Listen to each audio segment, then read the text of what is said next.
नमस्कार, स्वागत है आप सभी का। आज जो बात मैं कहना चाहता हूँ बिना किसी लाग लपेट के सीधे टॉपिक पर आते हैं।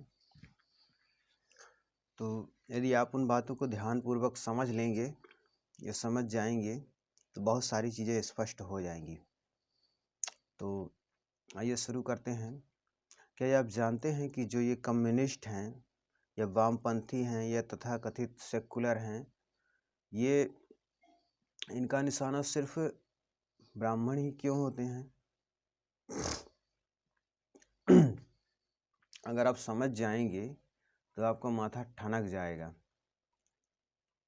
कि नफरत सिर्फ ब्राह्मणों के ही खिलाफ क्यों फैलाई जा रही है। नफरत यादव, सुनार, धोबी, कुम्हार या फिर अन्य बाकी जातियों के खिलाफ क्यों नहीं फैली? तो ये एक वाजिब प्रश्न है। सुनिए, अगर आप यादव से नफरत करेंगे तो उससे दूध लेना बंद कर देंगे, फिर भी आप हिंदू रहेंगे। अगर आप सुनार से नफरत करेंगे तो उससे आभूषण बनवाना बंद कर देंगे, फिर भी आप हिंदू रहेंगे। अब इसी प्रकार से यदि आप धोबी, कुशवाहा, कुम्हार से नफरत करेंगे तो कपड़े धुलवाना, सब्जी लेना, बर्तन खरीदना आदि बंद कर देंगे, फिर भी आप हिंदू रहेंगे। परंतु यदि आप ब्राह्मण से नफरत करेंगे, कभी शादी, द्वार पूजा, पूजन,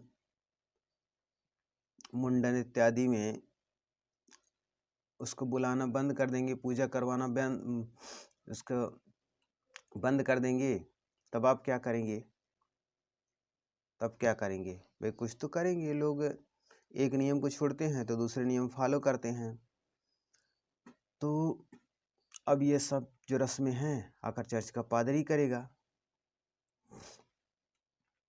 तो ब्राह्मणों से नफरत करना यानी एंटी ब्राह्मणिज्म 2000 साल पुराने एक जोशुआ प्रोजेक्ट का हिस्सा है, जिसका एजेंडा पूरे हिंदुस्तान को ईसाई एवं मुस्लिम मुल्क बनाना है। हिंदुओं का धर्मांतरण तब तक नहीं हो सकता है, बहुत मोस्ट पॉइंट है, हिंदुओं का धर्मांतरण तब तक नहीं हो सकता है जब तक कि वो ब्राह्मणों के संपर्क में हैं।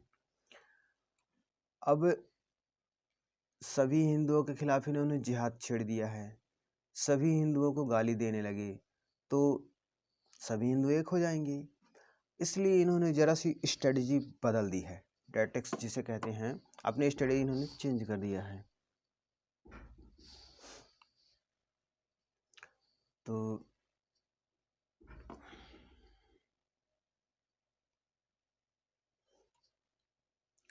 जिसके तहत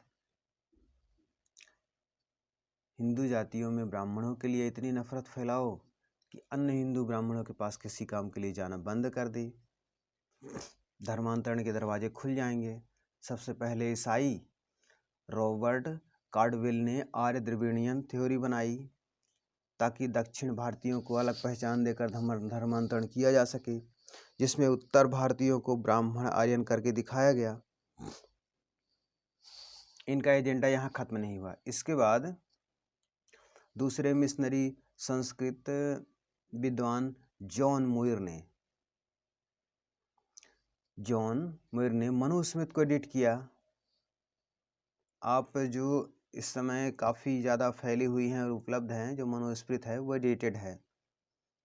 आपको यदि कहीं मिल जाए मनु महाराज की लिखी तो वो पढ़िएगा, उसमें इसमें काफ़ी अंतर है। तो अच्छा, इसको एडिट करने में इनकी वामपंथियों ने काफ़ी मदद की। ब्राह्मण विरोध सनातन विरोध का ही एक छद्म नाम है, क्योंकि ब्राह्मणवाद मनुवाद तो बहाना है, इनका असली मकसद जो है हिंदू धर्म को मिटाना है। इस लेख के